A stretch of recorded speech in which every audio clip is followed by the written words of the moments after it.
sebelum kita melakukan pemeriksaan, ada baiknya kita mengetahui identitas dari ibu. Ibu namanya siapa? Caca, Dok. Caca, usianya berapa, Bu? 25 tahun, Dok.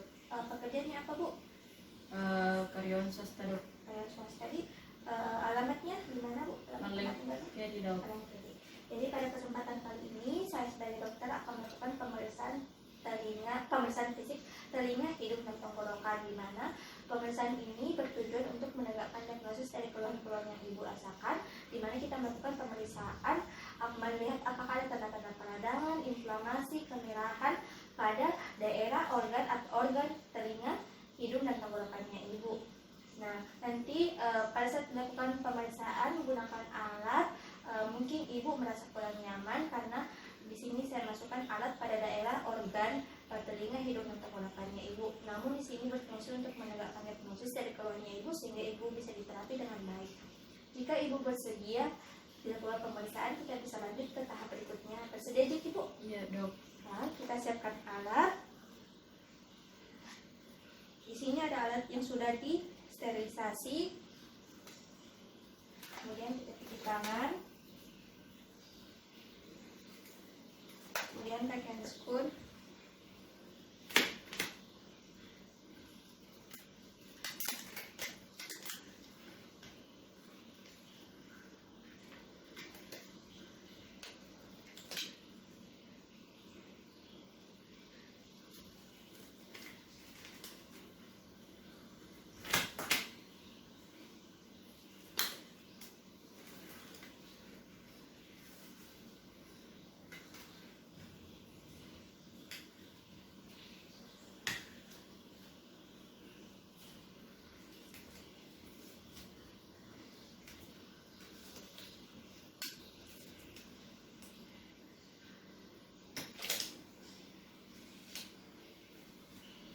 Jadi pemeriksaannya kita mulai. Pertama-tama adalah pemeriksaan telinga ya ibu. Untuk pemeriksaan telinga, silakan kedapkan telinganya bu. Di sini kita menilai apakah ada tanda-tanda peradangan pada telinganya ibu, kemerahan, inflamasi, dan genang telinganya. Kita lihat apakah ada tanda pembengkakan. Ini normal. Kemudian yang satunya di sini juga normal, tidak ada tanda pembengkakan, kemerahan pada telinganya ibu, serta genang telinganya juga normal, tidak ada kelainan. Kemudian kita melakukan palpasi atau perabaan pada telinganya ibu. Ibu bisa bilang kepada saya jika ibu merasakan ini. Baik, Dok. Ini bu? Tidak, Dok. Ini bu? Tidak, Dok. Di sini pada kedua telinganya normal karena pada saat melakukan penekanan tidak ada timbul nyeri yang menandakan tidak ada peradangan, pembengkakan, inflamasi pada kedua telinganya. Kemudian kita melakukan pemeriksaan selanjutnya, yaitu pemeriksaan menggunakan alat otoskopi.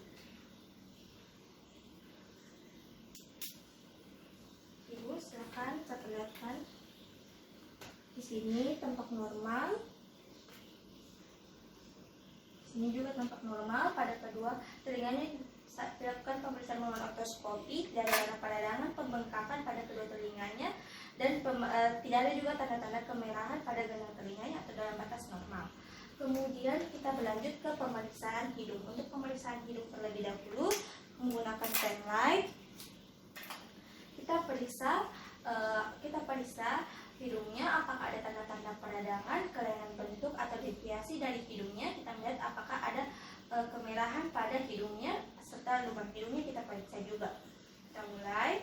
Di sini tidak ada tanda peradangannya bu, normal, semuanya normal. Kemudian kita berlanjut ke pemeriksaan menggunakan alat. Pemeriksaan menggunakan alat namanya pemeriksaan terlebih dahulu. Kita melakukan pemeriksaan menggunakan tangan atau melakukan palpasi terlebih dahulu. Kita mulai dari pangkal hidung hingga ke pipi. Apakah ada nyeri bu? Tidak ada, Dok. Di sini normal. Pada saat melakukan penekanan tidak ada nyeri. Kemudian kita menggunakan alat.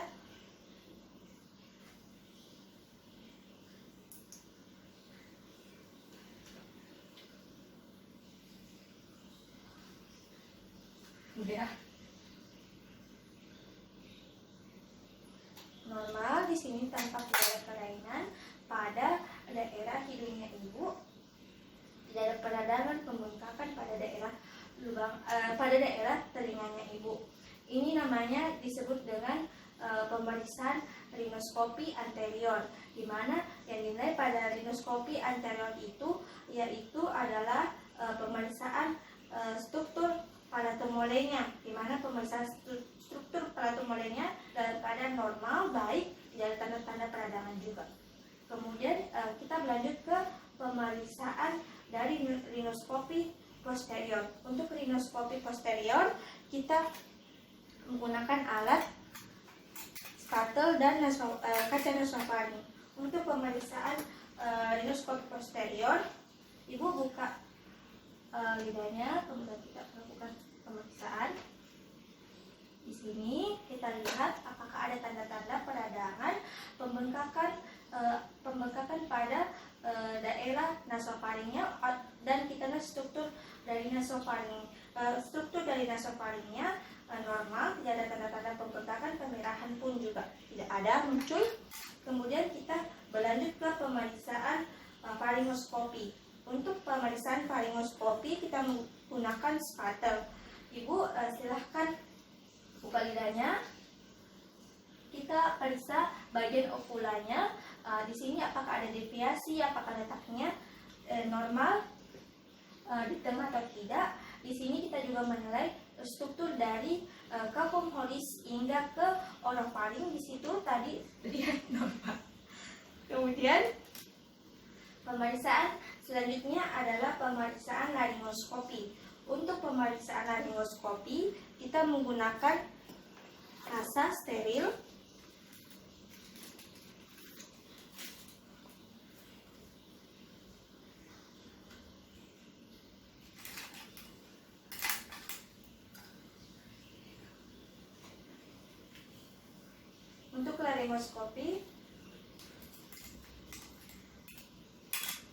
Untuk laringoskopi kita menggunakan kasa, kita balikkan ke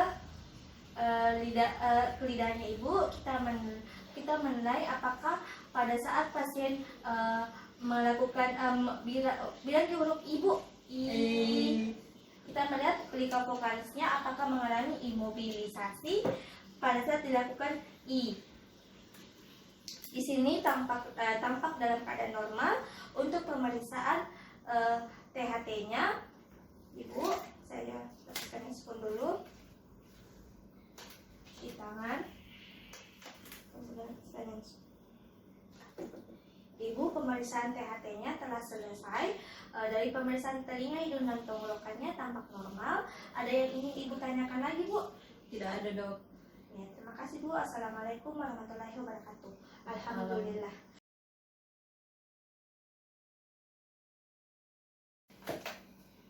Assalamualaikum warahmatullahi wabarakatuh. Waalaikumsalam, dok. Perkenalkan, nama saya Dr. Andi Muti Armus yang sedang bekerja di rumah sakit ini. Pada kesempatan kali ini, sebelum kita melakukan pemeriksaan, kita mengetahui identitas dari ibu. Namanya siapa, bu? Caca, dok. Caca, usianya berapa, bu? 28 tahun, dok. 28 tahun. Di pekerjaannya apa? Guru SD, dok. Guru SD. Di mana tempat tinggalnya, bu? Malengkeri, dok. Jadi pada kesempatan kali ini saya sebagai dokternya akan melakukan pemeriksaan tes keseimbangan. Pemeriksaan tes keseimbangan ini terdiri dari 4 pemeriksaan, yaitu Hexac nystagmus, dinamik visual, head impulse, dan tes kalori sederhana. Di mana keempat pemeriksaan keseimbangan ini mengetahui fungsi dari keseimbangan telinga dan pendengaran dari pendengaran dari fungsi telinganya ibu. Jika ibu bersedia, kita bisa lanjut ke tahap berikutnya. Bersedia, Jiki? Iya, dok. Ya. Pertama-tama kita melakukan pemeriksaan Hexac nystagmus. Ibu turunkan kepalanya, kemudian saya putarkan selama 30 detik. Ikuti ya, bu.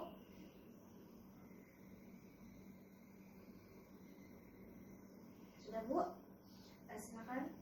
Apakah ada tanda kelainan atau pusing, Ki? Tidak, dok. Normal, Di. Ya dok. Jadi untuk head shake nystagmusnya normal, tidak ada tanda-tanda pusing pada saat dilakukan head shake nystagmus. Kemudian kita berlanjut ke pemeriksaan dinamik visual. Ibu silahkan, ini saya tampilkan ada beberapa huruf. Ibu bisa ikuti atau baca sampai seberapa kemampuannya ibu untuk membacanya ini. Silahkan ibu, kita mulai. E, F, P, T, O, Z, L, P, E, D, E, E, C, F, D, E, D, F, C, Z, P, F, E, L, O, P, Z, D, D, E, F, P, O, T, E, C. Ya, sampai situ Ki bisa baca, Bu? Iya dok, sampai situ bisa Silahkan ibu satu kasih, kemudian putar lagi sampai 30 detik. Nah, sudah Bu. Nah, buka. Ibu silakan membaca lagi sampai mana kemampuannya ibu untuk bisa membaca. Huruf berapa? E, F, P, T, O, Z, L, P, E, D, P, E, C, F, D, E, D, F, C, Z, P. Sampai situ bisa saya baca dok. Jadi sampai garis ke-6 yang menandakan bahwa dinamik visualnya ibu normal karena di sini pada saat sebelum dilakukan hex tadi ibu bisa membaca sampai garis ke-8, kemudian setelah dilakukan hex sampai 6, yang normalnya itu garisnya ada 2, jadi ibu dalam batas normal karena 7 ke 8 sampai ke 6 itu 2 baris normal. Kemudian kita berlanjut ke pemeriksaan keseimbangan yang ketiga yang bernama head impulse. Head impulse ini ibu bisa lihat ini, ibu bisa fokus ke pelet ini, kemudian ibu bisa miringkan kepala, tapi tidak boleh berpindah pergerakan bola matanya, tetap fokus pada peletnya. Dimulai dari sekarang ibu kanan baru ke kiri. Ya normal ya ibu. Di sini ibu normal, tidak ada tanda kelainan. Ibu bisa memutarkan kepala dan fokus pada peletnya tadi atau ujung kanannya. Kemudian pemeriksaan selanjutnya adalah pemeriksaan tes kalori sederhana. Untuk pemeriksaan tes kalori sederhana ibu, silakan berbaring bu.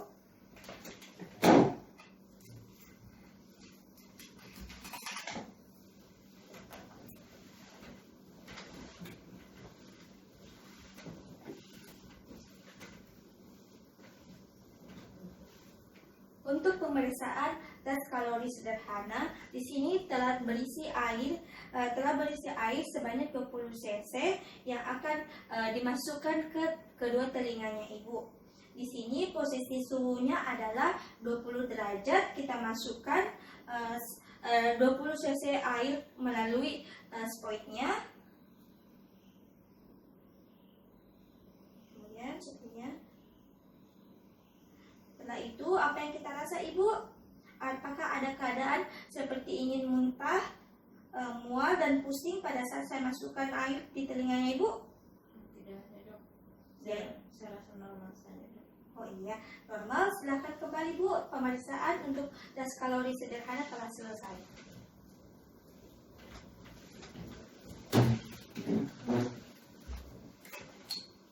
Untuk alhamdulillah semua pemeriksaan keseimbangan tadi dalam batas normal ibu, di mana ibu bisa melakukan tadi tes kalori sederhananya normal, tidak ada rasa pusing, kemudian ingin muntah. Untuk pemeriksaan kedua tadi head impulse-nya tadi ibu bisa melihat dengan normal tanpa saat dimiringkan kepala. Kemudian pada saat pemeriksaan dengan menggunakan dinamik visual dengan nystagmus juga ibu bisa membaca dengan baik dan benar.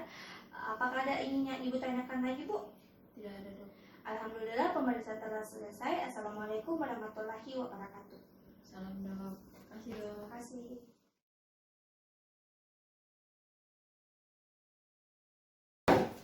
Assalamualaikum warahmatullahi wabarakatuh. Waalaikumsalam dok. Perkenalkan, nama saya Dr. Andi Mutia Admus yang sedang bekerja di rumah sakit. Terlebih dahulu sebelum kita melakukan pemeriksaan, ada baiknya kita mengetahui identitas dari namanya ibu. Namanya siapa bu? Kiki Usianya berapa, Bu? 28 tahun, Dok. 28 tahun. Pekerjaannya apa, Bu?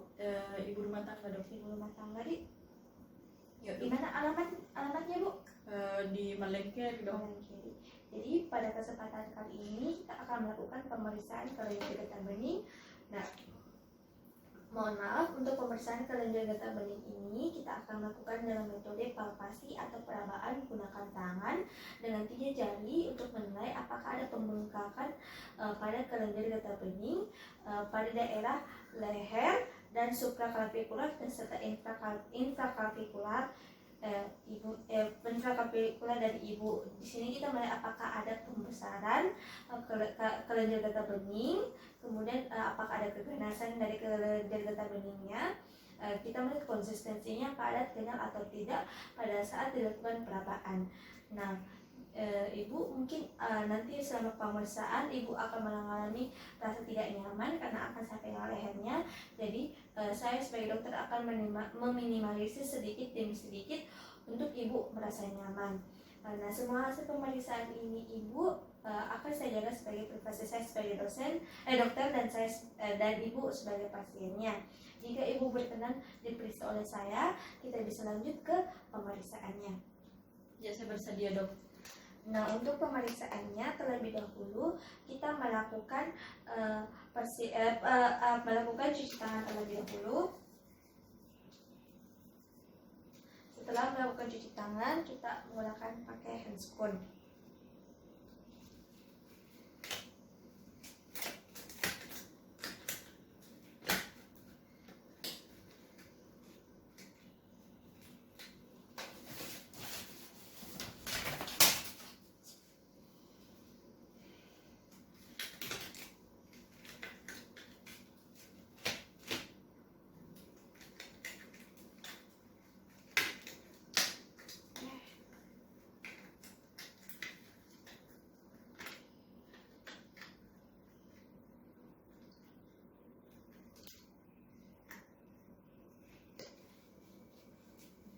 Sedikit.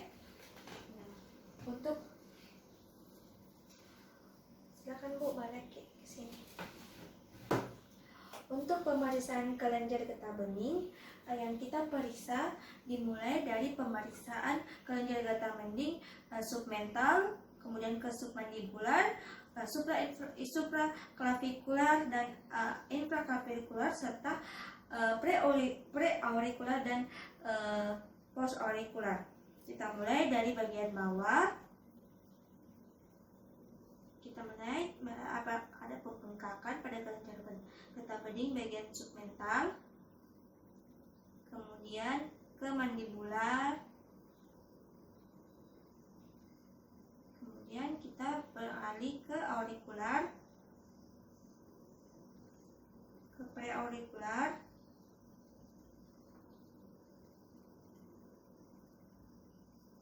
kemudian ke sternocleidomastoideus. Kita lihat apakah ada pembengkakan. Kemudian kita berlanjut ke infraclavikular untuk melihat apakah ada benjolan pada kelenjar getah bening. Kemudian ke bagian supraclavikular. Di sini untuk pemeriksaan kelenjar getah beningnya ibu Cica dalam keadaan normal, tidak ada pembengkakan kelenjar getah beningnya. Kemudian tidak ada juga tanda-tanda keganasan. Jadi konsistensinya normal, tidak ada kelebihan dan tidak ada tanda-tanda peradangan juga pada kelenjar getah beningnya ibu. Ada yang ingin ibu tanyakan lagi? Tidak ada, Dok. Kemudian kita lepaskan spoon, cuci tangan. Alhamdulillah pemeriksaan telah selesai. Ada yang ingin ibu sampaikan? Tidak ada, Dok. Jadi mohon maaf jika ada kekurangannya. Assalamualaikum warahmatullahi wabarakatuh. Waalaikumsalam.